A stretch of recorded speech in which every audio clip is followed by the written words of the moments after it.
বিজাৰলৈ পানী কেতিয়াবা বাঢ়িছে? ৰাতিপুৱা 6:30 বজাৰ পানী বাঢ়িয়ে আছে। এতিয়াও বৰ্তমান পানী বাঢ়িয়ে আছে। এতিয়া দলঙৰ ওপৰত উঠো হৈ যাওঁ দলংখন, আৰু অলপ উঠিলে দলঙৰ ওপৰতে বাগৰি যাব। কি হ'ব পাৰে?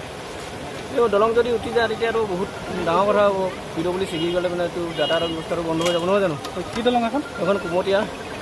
আপোনাৰ গাড়ী চাড়ী অহা যোৱা যাতায়াত বন্ধ কৰি দিয়া হৈছে। হয়।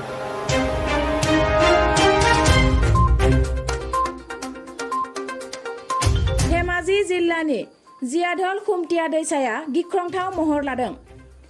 दिनै साननैसोनिफ्राय अरुणाचल हाजोआव नारानाथा अखा हाबाय थानायनि जाहोनाव जियाधल दैसानि दैया बांनायनि जाहोनाव 12 नं राजा लामायाव थानाय खुमटिया दालांनि सायाव बालाहाया फबनानै थौले जानायनि थाखाय जियाधल दैसानि बांनाय दैया दालांआव सौदावनायाव समाजान खुमटिया दालांआल' जोबोर गिथावना महर लादों। बेनिखायनो पुलिस बिफाना 12 नं राजा लामायाव हान्था मेलाखौ बन्द खालामना होनाय जाबाय। बे दैसानि दालांखौ गोदानै बानायना होफिननांगौ होननानै ओनसोलनि रायजो राजाफोरा दाबि दैखांदों।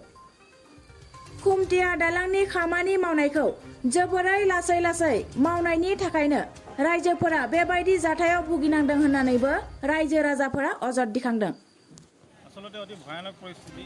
আজি ইমান প্ৰচণ্ড ফুট নদী মানে যিকোনো মুহূৰ্ততে দলংখন এতিয়া ভাগি পৰাৰ সম্ভাৱনাটো বেছি বুলি এতিয়া জিলা প্ৰশাসনে বন্ধ কৰিছে যাতায়াত আদি। এতিয়া ধেমাজি আৰু লখিমপুৰ লগতে অৰুণাচলৰ যিমানবোৰ যাতায়াত গাড়ী ঘোঁৰা এতিয়া মানে দুই দিশে দলঙৰ দুই পাৰে জাম হৈ গৈছে।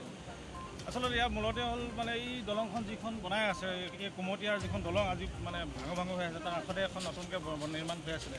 সেইখন ইমান দিন হ'ব লাগিছিলে। 2-3 বছৰ লেহেমীয়া গতি হোৱাৰ কাৰণে আজি ৰাইজে দুৰ্ভোগ দিবলগীয়া হৈছে। পানীৰ বিপদসংকুল ওপৰে বৈ গৈছে, দলংখন হেলি আছে, লৰি আছে।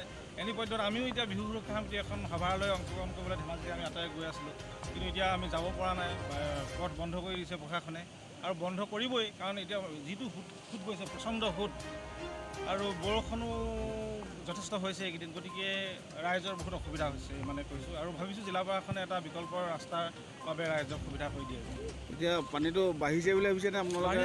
আমি দেখিছোঁ অৰ্থনীতিক এতিয়া বাঢ়িলে সেই স্কেলটো আমি চাইছোঁ। অৰ্থনীতিক 2 ফুট এতিয়া বাঢ়ি গ'ল, 2 ফুট নহয় 2 ইঞ্চি বাঢ়ি গৈছে। ভৱিষ্যত আৰু বঢ়াৰ সম্ভাৱনা আছে। বৰষুণটো দিয়ে আছে, আৰু ইমান তীব্ৰ সোঁত আগতে ইয়াত প্ৰত্যক্ষ কৰা নাছিলোঁ। বহুত বেছি সোঁত হৈছে। গতিকে বিপদ নৈপৰীয়া মানুহখনৰ কাৰণে বহুত বেছি বুলি আমি ক'ব পাৰোঁ। বিজাৰলৈ পানী কেতিয়াবা বাঢ়িছে? ৰাতিপুৱা 6:30 বজাৰ পানী বাঢ়িয়ে আছে। এতিয়াও বৰ্তমান পানী বাঢ়িয়ে আছে। এতিয়া দলঙৰ ওপৰত উঠো হৈ যাওঁ দলংখন, আৰু অলপ উঠিলে দলঙৰ ওপৰতে বাগৰি যাব। কি হ'ব পাৰে? এই দলং যদি উঠি যায় তেতিয়াতো বহুত ডাঙৰ কথা হ'ব। পিডব্লিউডি ছিগি গ'লে মানে এইটো যাতায়াতৰ ব্যৱস্থাটো বন্ধ হৈ যাব নহয় জানো? কি দলং এখন? এখন কুমতীয়া। আপোনাৰ গাড়ী চাড়ী অহা যোৱা যাতায়াত বন্ধ কৰি দিয়া হৈছে। হয়।